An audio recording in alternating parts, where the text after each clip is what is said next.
എനിക്കതിനേക്കാൾ പറയാനുണ്ട്. കാരണം നമ്മൾ ചെന്നൈയിൽ ഒന്നിച്ച് ഒരു ഭാര്യയും ഭർത്താവും ശശിയേട്ടനുള്ള സമയം മുതൽ എനിക്കറിയാം നമ്മൾ ഒന്നിച്ചൊരു 100 സ്ഥലത്ത് അഭിനയിച്ചു എന്ന് തന്നെ പറയാം. അല്ലാത്തത് ഒരു ഫാമിലി ഫ്രണ്ടാണ്. ഒരു ചിരിച്ച മുഖമാണ് എപ്പോഴും. ആരോടും അധികം എന്താ പറയുക, സിനിമയുടേതായിട്ടുള്ള ഒരു കുശുമ്പോ കുന്നായ്മയോ ഒന്നും ഇല്ലാതെ എല്ലാവരോടും നല്ലൊരു പെരുമാറ്റമാണ്.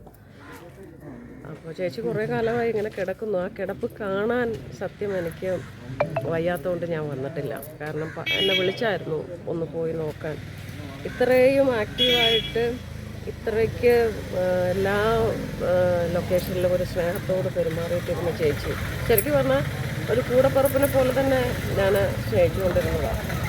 കുറച്ച് ഇങ്ങനെ എൻ്റെ അച്ഛൻ്റെ ഒപ്പം വരെ വർക്ക് ചെയ്തിട്ടുണ്ട് സിനിമ ചെയ്തിട്ടുണ്ട്. ചേച്ചിയായിട്ടൊരു 4-5 സീരിയൽ എനിക്ക് PSI ചേട്ടൻ്റെ സിനിമയും സീരിയലും കലാധരൻ സാറിൻ്റെ കൂടെയൊക്കെ വർക്ക് ചെയ്തിട്ടുണ്ട്. പാവമായിരുന്നു. ആരെക്കുറിച്ചും ഈ പറഞ്ഞ കുറ്റങ്ങളൊന്നും പറയത്തില്ല. കുറ്റങ്ങൾ പറയാൻ തെറ്റ് വന്ന അവസാന സമയത്തൊക്കെ ഞാൻ ഒരു വർക്ക് ചെയ്യുമ്പോൾ ഓർമ്മയില്ലായിരുന്നു. അപ്പോൾ ഞാനിപ്പോൾ ചെയ്തുകൊണ്ടിരുന്ന സീരിയൽ ക്ഷാമാമ്പരത്തിൽ ചേച്ചിയെ രമാമേടം കാസ്റ്റ് ചെയ്തതാണ്. പക്ഷേ ചേച്ചിക്ക് ഡയലോഗ് പറയാൻ പറ്റില്ല, ഓർമ്മ കിട്ടുന്നില്ല. ചേച്ചി വിഷമിച്ചാൽ പോയതൊക്കെ. ഇന്നലെ വൈകിട്ടാണ് നടന്നത്. വന്ന് കാണണം തോന്നി. പറയാൻ പറ്റും നമുക്കൊക്കെ അവസാന മിനിറ്റിൽ ദിവസങ്ങൾ ഓർമ്മയില്ല. കുട്ടികളെ പോലെ എന്തൊക്കെ പറഞ്ഞു പറ്റുന്നു.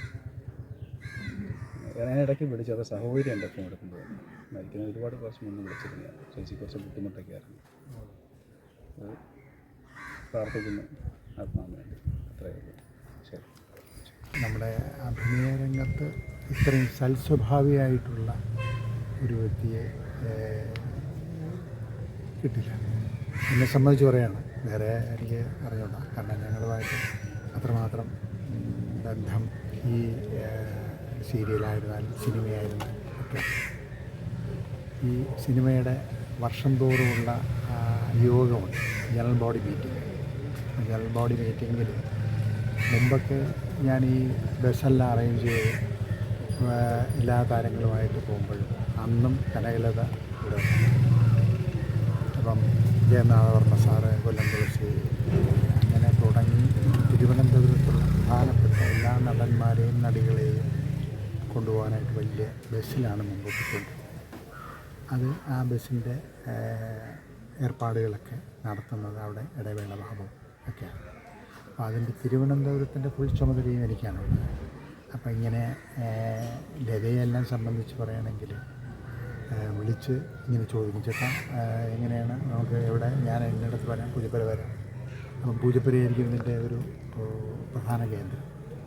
അങ്ങനെ അവിടെ നിന്ന് പോയി വഴുതയ്ക്കാട് ശ്രീമൂലം ക്ലബിൻ്റെ അപ്പുറം ട്രിവാൻഡ്രം ക്ലബിൻ്റെ അവിടെ നിർത്തി എല്ലാവരെയും കൊണ്ടാണ് പോകും. അത് ഇത്രയും താരങ്ങളോടൊപ്പം പോവും. തിരിച്ചും അതുപോലെ തന്നെ തിരിച്ച് ജയനാഥവർമ്മ സാറും അവരും എല്ലാം, ജയനാഥൻ ചേട്ടൻ, ഇങ്ങനെ തുടങ്ങി ഒരുപാട് പേരുണ്ട്. അപ്പം വലിയ താരങ്ങളോടൊപ്പം അന്നും ലതയുണ്ട്,